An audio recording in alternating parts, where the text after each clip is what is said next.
You mentioned earlier that in the Dominican Republic, in a sense, that there were multiple maladies and you had an impact in curing. And one of them you said blindness. Um, the issue of retinitis pigmentosa, if I'm saying that right, is certainly one form of blindness. What in the world is it? Because on the surface, these positions that you take and the claims that you make are what anybody would say just simply unbelievable. Of course. However, those who suffer from these maladies want to have a form of hope.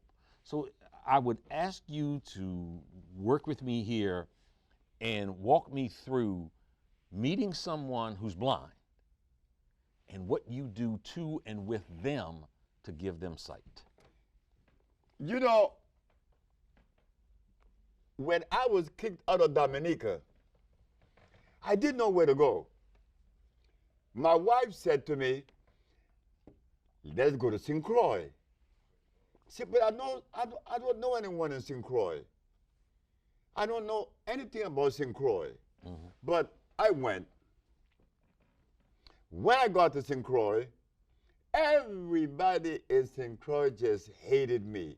They found delight in hating Sebi because Sebi was making these statements and they upset people. I'm broke now. I just quit my job a year ago. Mm-hmm.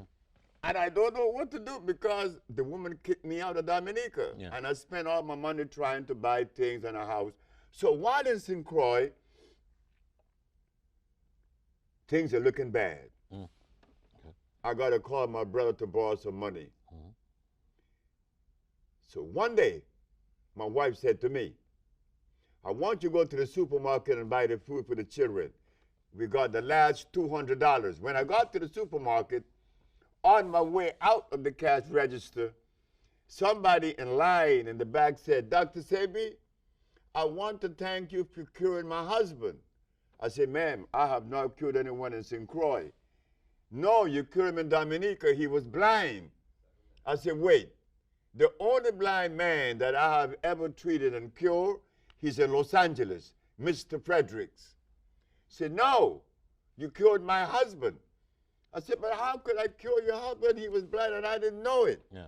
She said, the policeman that used to come and pick up the remedies and take to my husband didn't tell you what he had. My husband was blind for 11 years. So you're asking me, how could I cure a blind man without seeing him? Yeah. Well, let me say this.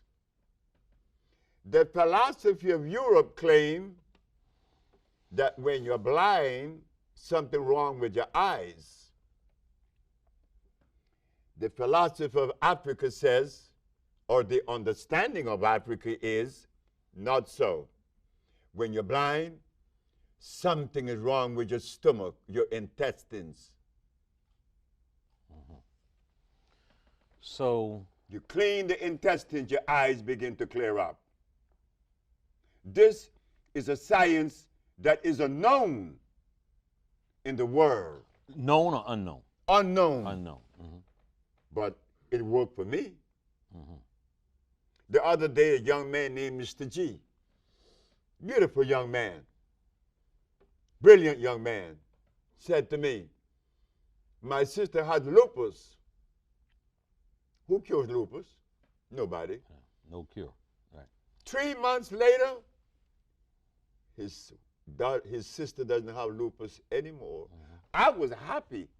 I had cured many lupus before, okay, but I wanted this one to work because mm-hmm, this is my friend, Mr. G. Mm-hmm.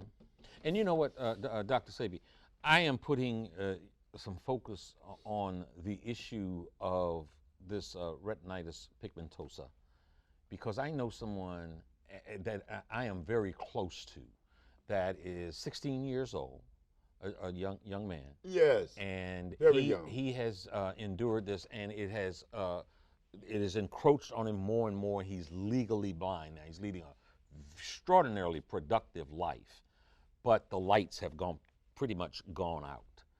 And to someone like that, to his parents, for example, what would you say would be something that you do that they should try? Well, cleaning the body out again, cleansing again.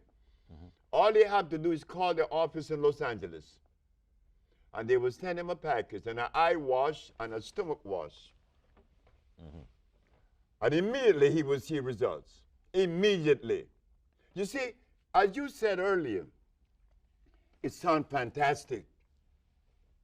But if you're traveling to Africa, your compass better say 90 degrees, not 270. You're going west. Am I right? So if you travel on the route, you better put your compass on the right course. So all these years, we have been following medical science. They say that disease is what? Germ, virus, bacteria. I said no. It's the food that you eat. The food better be consistent with you. Gorillas does not eat polar bear food.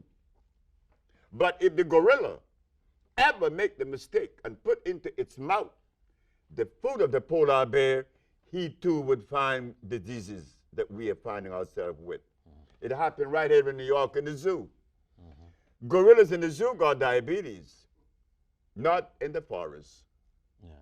You said someone would call Los Angeles. So what is the process that you have set up to help support and assist people from the United States? This show is airing here in Washington, D.C. We're going to put it on our site, and ultimately at the end of the day, it's going to air all around the world.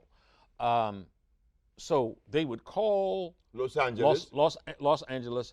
And do you still offer the kind of process that Lisa Left Eye Lopez went through, that she can come to the village in Honduras? Does that still exist? We have people in the village right now from all over the world.